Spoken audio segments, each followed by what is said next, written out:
So just to get us started, would you mind introducing yourself? Hi, I'm Katherine Schneider. I'm a retired clinical psychologist. I worked the second half of my career at UW Eau Claire, and then I retired in '04. And since then, I've written 4 books, and I'm a disability activist in a lot of different areas. Uh, I've started awards for children's books with disability content, journalism with disability content. I'm a blogger and recently joined the county board. All right, excellent. So I take it you live in Eau Claire. I do. How would you say COVID-19 has affected Eau Claire from what you've noticed?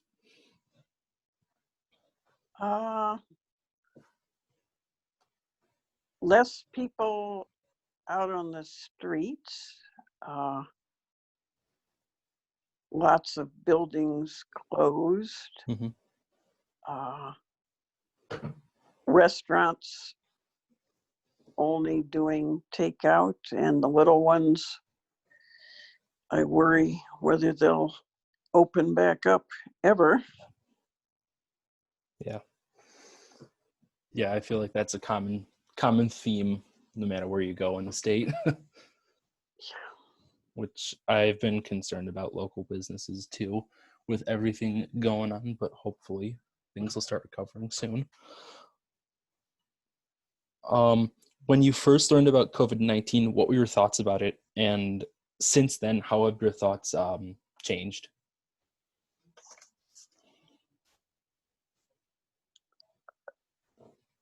At first, I thought mostly about, okay, am I at heightened risk? Mm-hmm. But as time's gone on, I've realized, gee, this is not all about me. Sure. And I began thinking more about public health and who's being affected. Mm-hmm. How are they being made aware of what's going on?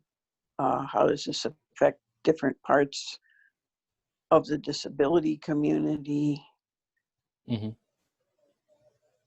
And which of my friends are going to be more likely to be affected by it, and what can I do to be of assistance? Because so far I'm free and clear and Mm-hmm. able to help. Okay. So, I guess piggybacking off of that, what issues have concerned you the most about the COVID-19 pandemic? Some of the disability issues, the first one that hit me was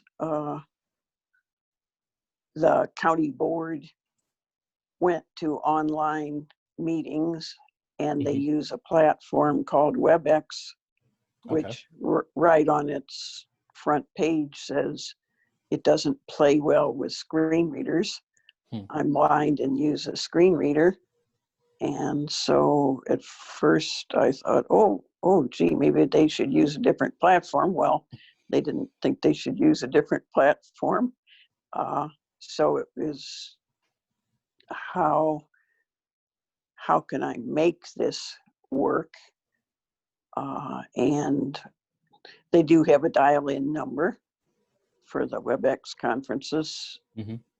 So I use the dial-in and then email my votes to the convener of the meeting, who then adds them into the votes, the online votes that the other people are doing. And I try to get them to send me the PowerPoints and stuff like that ahead of time electronically so I can read them. I've become very aware of some people do a better job of explaining what they're putting up on the screen, and other people just say, well, as you can see, I won't bother to read this to you. Well, go ahead, bother to read it to me because I can't see it. But so I've managed to get enough accessibility to be functional. Okay. Is it ideal? No, but okay. So that was all about me. The next issue I became aware of was the deaf community wanted the public health briefings to be sign language interpreted. Okay. And we've been fighting for about 9 weeks and have not accomplished that yet. They too have made a workaround where one of the local interpreters has a Facebook group that all the deaf people she knows join that Facebook group, and then she interprets onto the Facebook group, which is fine for the deaf people she knows, but the others don't get anything. So that one, haven't won it yet. Gotten a commitment that it's on the radar to be done, but it's not particularly a high priority, is what was stated. Now, if I was deaf, it would be quite a high priority to me to have access to current information. Yeah. So that's the other struggle that I was a small part of was Park Towers, which is a low-income, disabled and elderly housing building on Farwell. They had a pop-up food pantry once a week from Feed My People. And when COVID hit, that pantry was closed because of people weren't keeping social distance. To get into a community room and get your food before all the food's gone, people are not going to keep social distance. So it was closed, and that left people going out to Walmart or wherever all, which is quite a bit more exposure for them.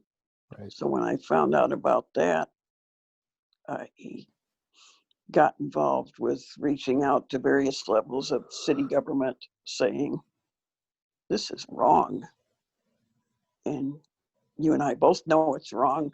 Now do something. And they did.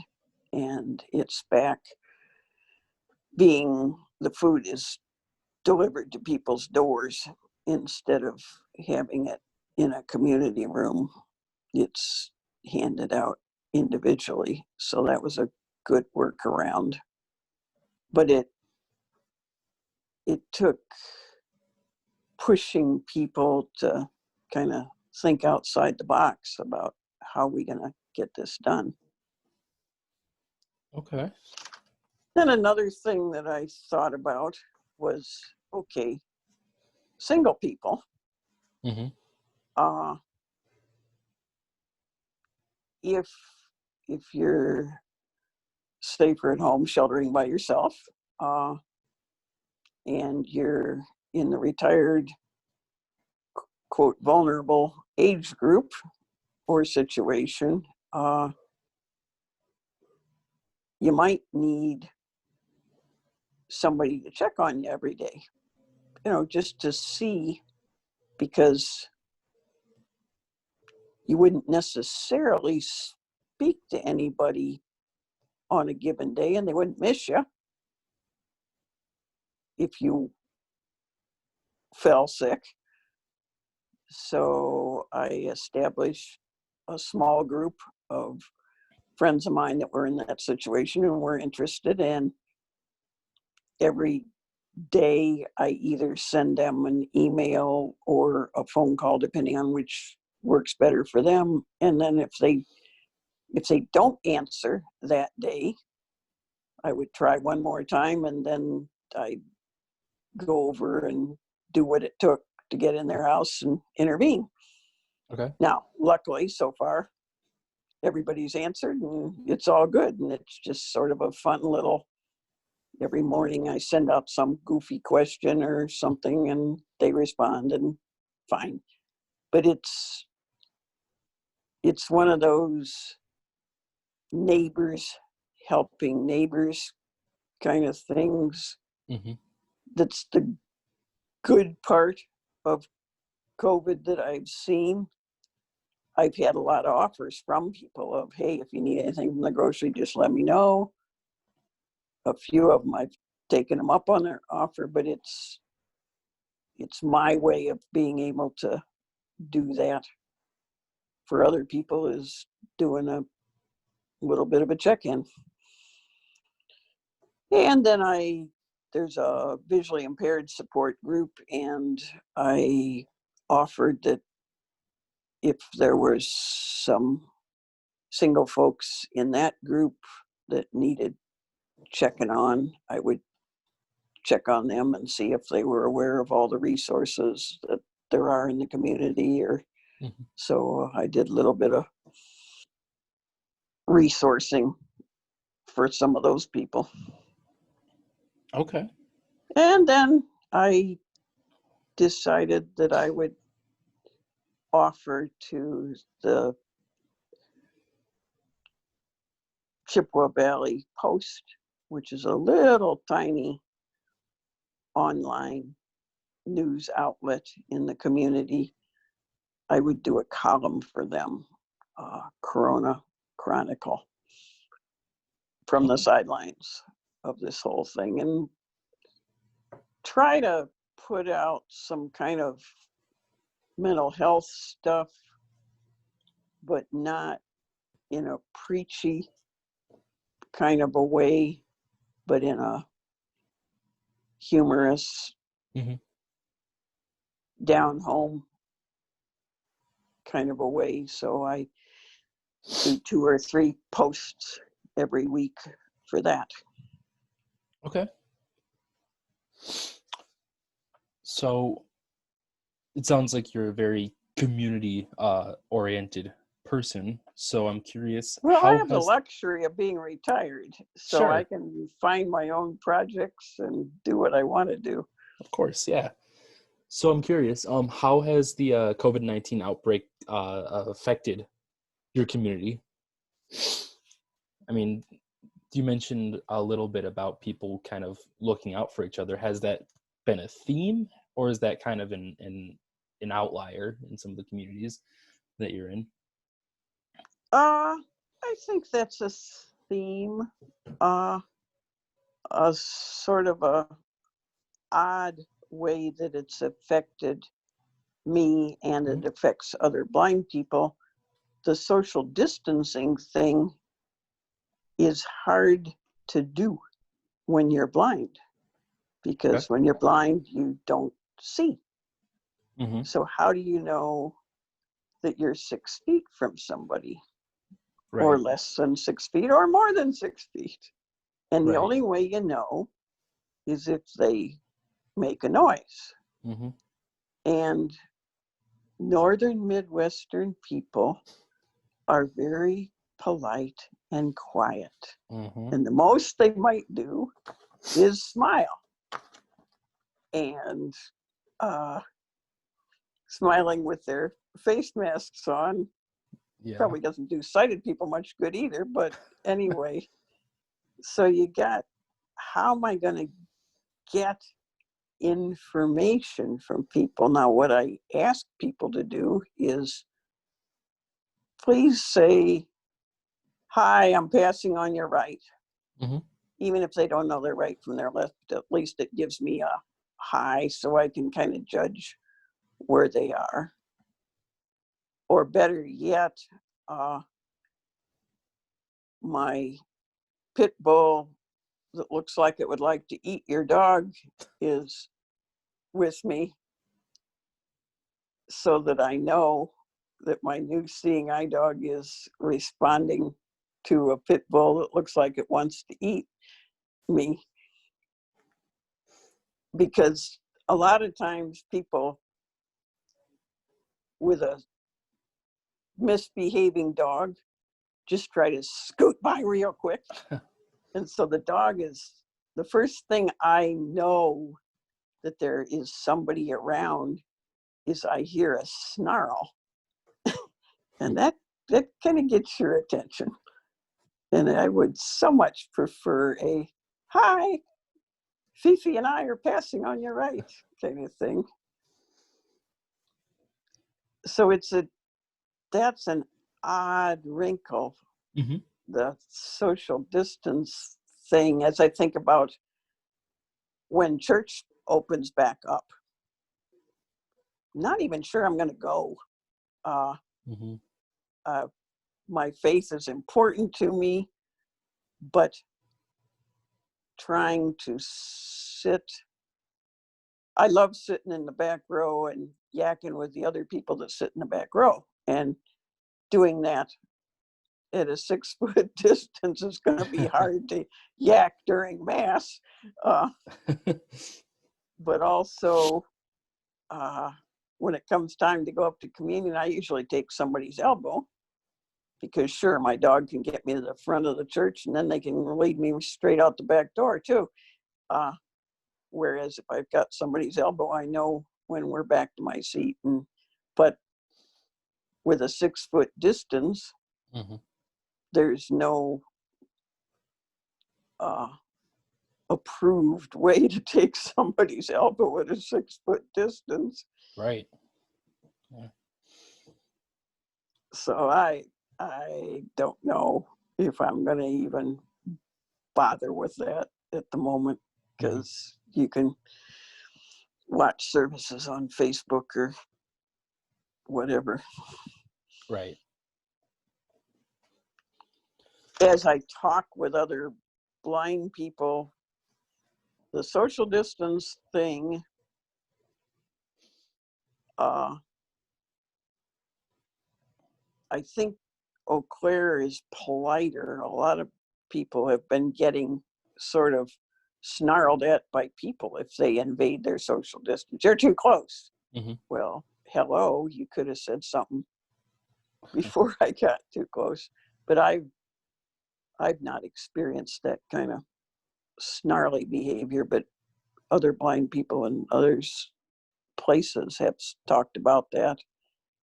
And then there's the problem of the delivery services. Like I get my groceries from Woodman's, Mm-hmm. and they have a delivery option. That was working good. First time I ordered after COVID started, the next delivery was 10 days from now. Okay. That was available. Okay, so you order what you need and suck it up till then. And then it turns out, well, things that were available when you ordered them are not available. So you get about 85% of what you ordered.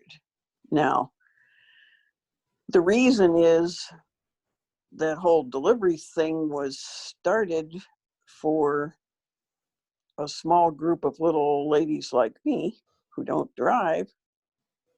And then all of a sudden, everybody else clambered on the bandwagon. So it was just overrun. Mm-hmm.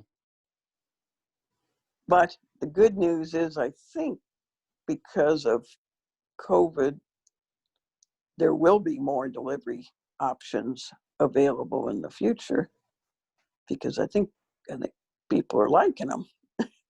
Yeah. And probably will still like them even after COVID is calmed down. Mm-hmm. Yeah, I definitely think so too. Voting turned a little bit south for me. When I vote in my precinct, there's what they call the handicap voting machine, where you put on earphones and you have a little thing that looks like a remote, and then it reads you the screen, and then you mark your ballot by yourself. Mm-hmm. That was as of 2006. That was the law, that everybody deserved a private ballot, and it's a wonderful thing. But for early voting or voting by mail, obviously, you don't have that. Mm-hmm. So I decided to vote early because I didn't want to deal with a long line of people standing 6 feet apart Right. waiting to vote. So I voted early. So I had to have a friend help me, and the staff down at the city hall were really pretty condescending. They wouldn't talk to me. They'd talk to my sighted friend and all this sort of stuff. And yeah, I can go down there and train them and get that to be a better option. But I just sort of plugged my nose and did it and thought, okay, well, at least I got voted. Mm-hmm. The big picture for people with disabilities is that we worry that we're going to be taken care of last in disasters. And I think that's to some degree true. Now, it hasn't happened to me like it did to the deaf people that still don't have an interpreter. Mm-hmm. But I think we're an afterthought. And it's disappointing. Back when the big hurricane hit New Orleans, some people with disabilities were actually killed because they weren't evacuated in time or whatever all. And there was a big, oh golly, we got to do better. And there were all sorts of committees and etc. But it doesn't seem like it's filtered down to the actual, how are we going to do this and that. Mm-hmm.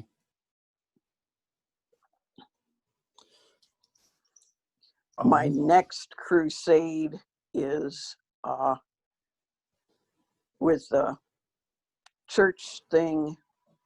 I think in each community they should have a drive-through communion for people that are vulnerable, because an awful lot of people who go to church, whether it's Protestant or Catholic, an awful lot of them are of the age and they have other conditions other than just being old that make them vulnerable. Mm-hmm. And they're kind of the pillars of the church usually, but they really should not be at church, even if church is practicing social distancing and all. So they ought to get communion if they want. And I saw over in France, they were doing a drive-up communion thing. So I asked the priest at my parish, who asked the dean of the deanery, which is a head of the local group of priests, and maybe they'll think about it, is what I got so far. But to me, if we're really church, we'd be busy thinking about the least of these. So that's one of my next brooms to ride on. Okay. So we have just about, I think, 10-ish minutes left. So I'll ask one more question. Is it okay if it's going off script and not just going down your questions one by one by one? Yeah. No, that's completely fine. Well, good. That's totally fine. Yeah. Because you can tell I used to lecture. It's all good stuff. So, knowing what you know now, what do you think that individuals, communities, or governments need to keep in mind for the future? They need to have people from the disability community on the planning teams. Mm-hmm.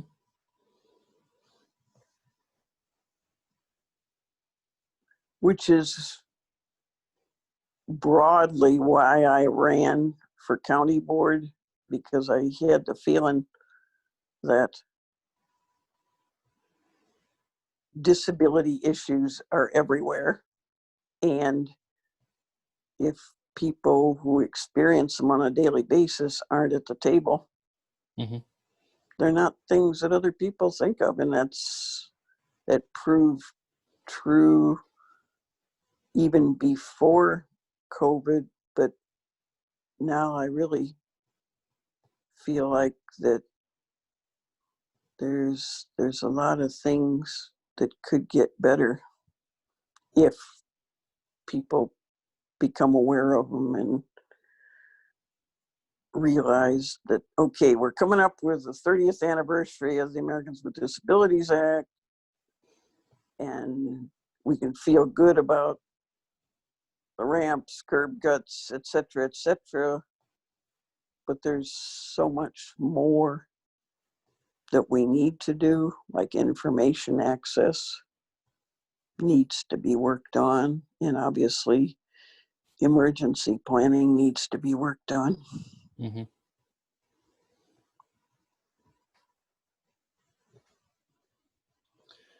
All right. Well, thank you so much for your time. I really appreciate you taking the time to chat with me for a bit. Yeah. This will someday be in the archive at the university. Is that where it'll Uh, end up, or? yeah, I believe so. It'll end up in the archives. Yeah. Okay. And what's your work product that you turn in? Here, I'm gonna stop the recording.